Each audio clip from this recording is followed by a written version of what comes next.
I am Khalid al-Amin, an Imam who settled in America, yet that particular day, everything transformed. My community, my loved ones, all my beliefs seemed to vanish. To give you a clearer picture, let me take you back to that significant year. When I was 67, I received a diagnosis of stage 4 pancreatic cancer. The doctors conveyed that this disease was a divine challenge, reminiscent of the trial Ibrahim faced when commanded to sacrifice his son. My trial was this grave illness, yet my faith remained unyielded. With each session of chemotherapy, I would tremble, murmuring prayers into the quiet of the night as I lay restless. Nightly, my prayer was, "If tonight is my last, O Allah, allow me to meet you." Ultimately, my prayers received a response, albeit not in the manner I anticipated. One afternoon, after a taxing chemotherapy session, I experienced a severe tightness in my chest. Initially, I dismissed it as a mere cramp, but the pain intensified. Breathing soon became a laborious task. Glancing around, I witnessed a flurry of activity. Nurses and doctors hovered over a body, mine, performing CPR as they compressed my chest. Astonishingly, I observed all this from above. How could this be? My consciousness should have ceased when my heart did, yet there I was, fully aware. My physical form lay inert below me, yet I felt more alive than ever. "I'm here," I wanted to scream, but my voice reached no one. Was this death, or was I about to meet Allah? Little did I know, this was merely the onset. When my eyes fluttered open, confusion engulfed me. Initially, all I saw was the hospital ceiling, but strangely, from an elevated perspective. Then it hit me. A man lay still on the bed beneath, surrounded by nurses executing chest compressions while a doctor coordinated urgently, "Chest compressions, keep going faster." Was that me lying there? At that moment, a radiant light caught my attention. Drawn towards it, the murmurs around me grew clearer. These were the lullabies my mother had sung during my childhood, accompanied by the evening prayers my father recited. It was as though echoes of my entire life were merging at that moment. Verses from the Quran filled the air, but whose voices were these? Was one of them mine? Suddenly, everything converged. My past, my childhood, my memories, all coalescing in this brilliant light. "This is it," I whispered to myself, overwhelmed by a profound sense of serenity. "This is peace. This is the presence of Allah." Tears cascaded down my cheeks, not from sorrow but from sheer joy. "This must be paradise," I uttered confidently. "Praise be to Allah who has guided me here." But the tranquility was fleeting. Abruptly the scene shifted. The leaves on the trees around me started to wither, their branches blackened. Fresh fruit shriveled and plummeted to the ground, decaying upon impact. A foul odor of decay permeated the air. The branches stiffened, lifeless, as the sun disappeared, plunging everything into a monochrome of grey. A chill swept over me. From a distance, moans escalated. Not mere whispers, but agonizing screams. The cries of men, women, and children in distress filled the air. Their anguish pierced my heart, but one scream was distinctly heart-wrenching. A woman's voice. Yes, that voice. It was unmistakably my mother's. Have mercy, she implored. It was pitch black, but this wasn't any ordinary darkness. It wasn't like simply closing your eyes. This darkness enveloped me, suffocating, a profound abyss that resonated within my very soul. No sense of direction, no up or down, only pervasive darkness. Yet, amidst this void, a voice emerged. It was deep and resounding, as though it were whispering directly beside me, its vibrations deep enough to be felt in my chest. "Khalid, everything will now be revealed." In that instant, realization dawned on me. This was hell. This was the very place Allah had forewarned us about, and here I was. Why am I here? This must be a mistake. I am an Imam. I served Allah. Why am I here? I questioned, desperation seeping into my plea. But no answers returned, only an engulfing silence. Before me stood a throne, elevated on a platform. Atop it, a figure seated struck me to my core. My legs buckled. No, this can't be happening, I gasped. Chained at the wrists and fettered at the ankles was a man I recognized all too well, the same man I referenced in every sermon, every prayer, Prophet Muhammad. Why was he here? Iron chains clamped his hands, his eyes brimmed with despair, his visage a portrait of agony, regret, and utter powerlessness. His gaze met mine, piercing my soul. I collapsed to my knees, my voice trembling. This can't be real. My heart felt as though it were being squeezed in a vice. Everything was amiss. This scene should not exist. He was not meant to be here. Surely this was an error. I am an Imam, I cried out, but he simply bowed his head, tears cascading down his cheeks. A chill of brokenness spread through me, an icy emptiness eating at my very being. Is this some kind of trial? I whispered, though no words escaped. My gaze fixed on the Prophet. Speak. Why do you remain silent? Suddenly, an otherworldly voice resonated around the throne, deep, echoing, and ancient. It rooted me in place. The time has come for you to know, Khalid. Everything will be revealed. This voice, hauntingly familiar, seemed like that of Allah. But why here in this grim setting?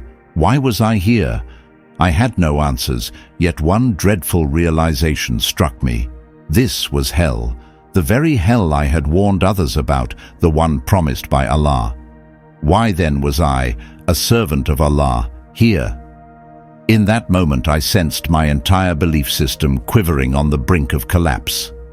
In the eerie silence that ensued, a book plummeted from above, landing with a thud that raised a cloud of dust and sent a tremor through the surroundings. My eyes snapped to it. It was the Quran. What is the Quran doing here? I thought to myself. As I mulled over this, the book began to open autonomously.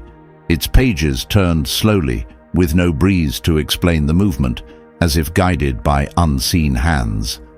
I watched, unblinking. This had to be a sign, an answer to the turmoil within. At that instant, a voice, deeper than any I had ever heard, reverberated powerfully enough to shake both heaven and earth, piercing straight to my heart. Who is Allah, Khaled? Have you ever questioned that? A fissure erupted within me. I grasped my head. How could such a question be asked? Who would dare question Allah? My heart pounded furiously. This had to be a test. I knew this voice. It was the voice of the Lord I had always preached about. With resolute certainty I responded, He fashioned everything. He is Allah, the utmost merciful, the utmost kind. But the voice either didn't hear me, or perhaps it chose to ignore my answer. How can you be certain He created everything, Khaled? Have you really thought about that? I stood frozen, a cold sweat dampening my face. The question echoed in my mind. Who is Allah? I had taken for granted He was the creator of all. Was that not enough? Yet the voice demanded deeper contemplation. As these thoughts swirled, the pages of the Quran flipped more rapidly, images beginning to materialize from them. At first they appeared as mere dust clouds, but they soon clarified into a vivid scene, a cityscape. It was the Kaaba, yet not as I knew it. It was encircled by idols, with worshippers holding incense, venerating their gods. Surrounding the Kaaba were 360 idols. What is this? How can this be? Isn't the Kaaba the house of Allah? I gasped in disbelief. The voice responded, Before the rise of Islam, this is the Kaaba. Observe the idols, Khalid. Can you name them? Al-Lat, Al-Uzza, Manat, and there is another. These were the very idols I had denounced in my sermons. Yes, these are the gods from the age of ignorance. I am aware of this. This must be a part of the test, I reassured myself, but the voice intended to show more. Where did they place Allah, Khaled? Where was he in the Kaaba? Confused, I retorted, Allah was never an idol. Allah is greater and above all. But the voice pressed on. But didn't people pray to Allah even before Islam, Khaled? Suddenly it clicked. Yes, the Arabs recognized Allah before Islam, but as the supreme God above their other deities. That is why we affirm Allah is one. Then who is this Allah you speak of, Khaled? I shouted. What do you mean, who? Allah is Allah. But a disturbing doubt crept inside me. I had never questioned this before, never. A different scene emerged before me. It was ancient, not set in Arabia, but in the land of Canaan. A crowd surrounded a temple, holding bowls of offerings and surrounding an altar with animal sacrifices. They were Canaanites, notorious for worshipping idols. As I peered closer at the large statue they were praying to, my heart seized. It was Baal. My legs buckled and my eyes widened in disbelief. This can't be. An inscription was etched onto Baal's figure, written in script that resembled Arabic. One word leaped out at me. El. I recognized that word. It was an ancient name for God, used in ancient Hebrew texts. How could this be? The voice came closer than ever. Baal, the name Allah that the Arabs used. You've never considered it before, have you, Khaled? Suddenly, a gust of wind enveloped me. The first sensation was breath. My lungs drew in air so fiercely it felt as though I was resurfacing from drowning. My eyes fluttered open, vision blurred. A bright light shone down from above, everything bathed in white. Figures moved around me, their outlines vague. "He's breathing! He's back!" a voice called out, sounding remote, as if through a tunnel. Where was I? The sharp, shallow breaths and the ache in my lungs confirmed I was still alive. Am I alive? This question resonated deep within me, yet I was certain I had died. I had been somewhere that felt like hell, seeing figures like Gaddafi and Bin Laden, and that enigmatic figure on the throne, the Prophet. Why was he there? But now, here I was, back in my own body, feeling my hands, my feet, my chest. However, a chilling sensation persisted deep within me. The noises around me grew sharper. A nurse's face came into focus. Her blonde hair brushed her shoulders, and her eyes, full of concern, met mine. "You're very lucky God brought you back," she murmured gently. Her words pierced my heart. I fixed my gaze on her. "Which God?" I whispered so faintly. Her expression shifted to confusion, as if I had uttered something absurd. "What do you mean?" she asked, her smile unwavering. To her it was just a casual remark, but for me it was as if a sword had sliced through my thoughts. My gaze drifted to the ceiling. The once comforting white light now offered no solace. A profound heaviness settled in my chest, like a stone, weighing on my soul. Which God? The question haunted me. Wasn't it? I pondered, grappling with the images I had witnessed. Bali Allah. The thoughts twisted together in my mind. I closed my eyes tightly, attempting to banish these thoughts. But no matter how much I tried, that voice, that persistent echo, would not be silenced. For several days, I remained mute. Relatives visited, but their voices seemed distant. My wife was by my side, gripping my hand. My grandchildren gathered around my bed, yet I felt detached. I yearned to shut my eyes and erase it all. However, haunting visions persisted. Bali Allah, Muhammad, hell. These images whirled in my mind ceaselessly. Then, one morning he appeared, a priest. Initially I ignored him. Dressed in a white robe, he carried a Bible. He pulled up a chair next to me and sat in silence. His presence puzzled me. He was a priest, and this was America. Maybe such visits were customary here. But his quiet company brought an unfamiliar calm. "Hello, Khalid," he finally spoke. "I wish to speak with you." "To me," I responded, turning to face him. My voice was raspy, as if dragged through the depths of despair. The priest offered a gentle smile. "Yes, to you." He rested the Bible on his lap and observed me in silence. "You witnessed something, didn't you?" he asked. At his words, my heart skipped a beat. He knew. He somehow knew my visions. I felt I shouldn't engage, yet something within me was desperate to share, to unload the burden. "How do you know what I saw?" I questioned, our eyes locking. I looked away, gazing up at the ceiling as tears welled up in my eyes, overwhelmed by a profound, ineffable sorrow. Yet the more I withheld, the greater the weight bore down on me. "I saw hell," I whispered hoarsely.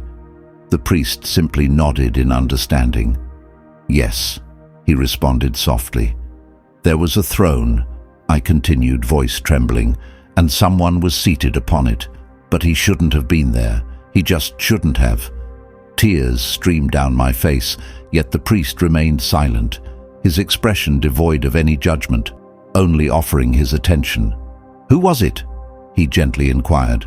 I lowered my head, hiding my face behind my hands. "Muhammad," I confessed. "He was there, but he shouldn't have been."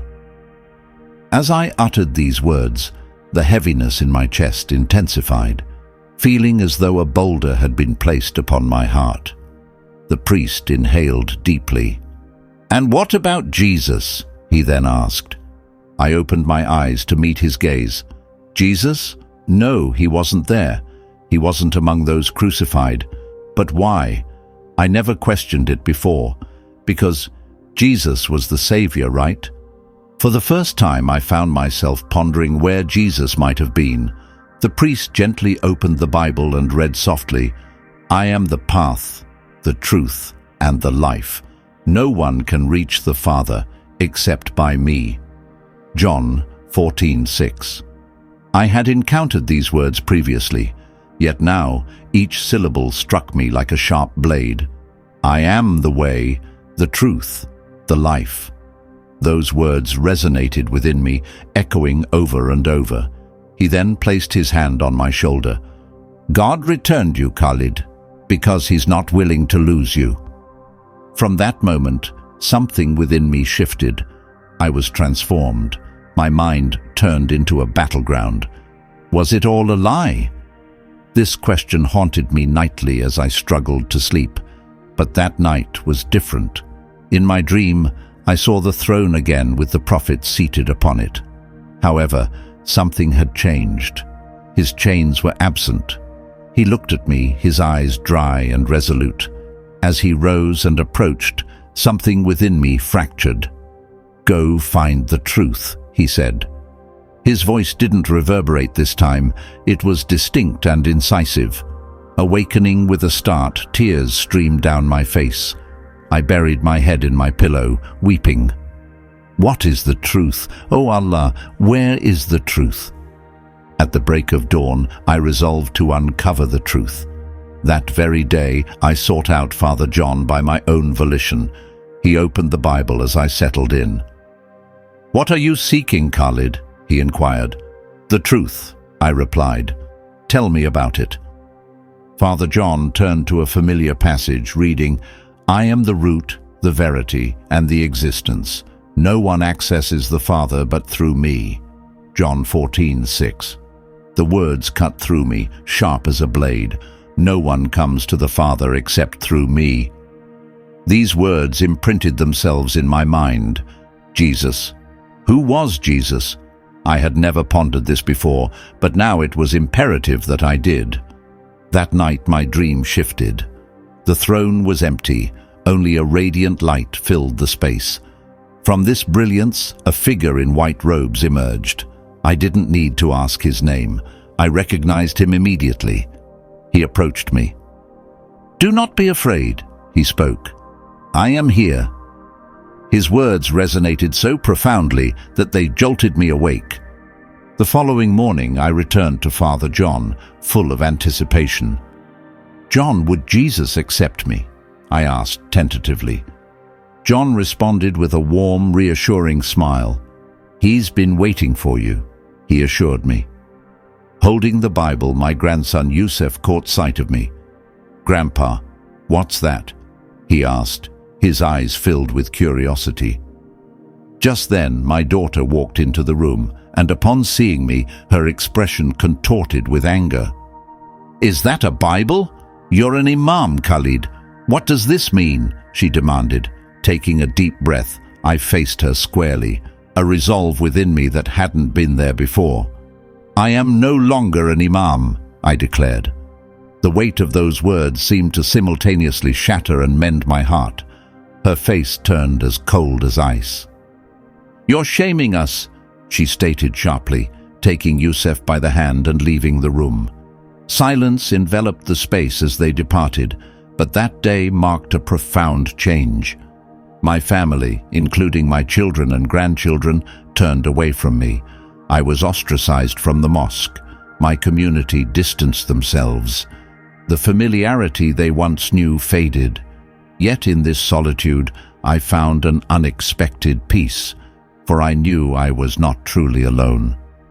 A few days later, Father John escorted me to the church. "Today is the day of your baptism, Khalid," he announced. In that moment, a profound peace washed over me, the likes of which I had never experienced. I felt an unwavering certainty about my decision.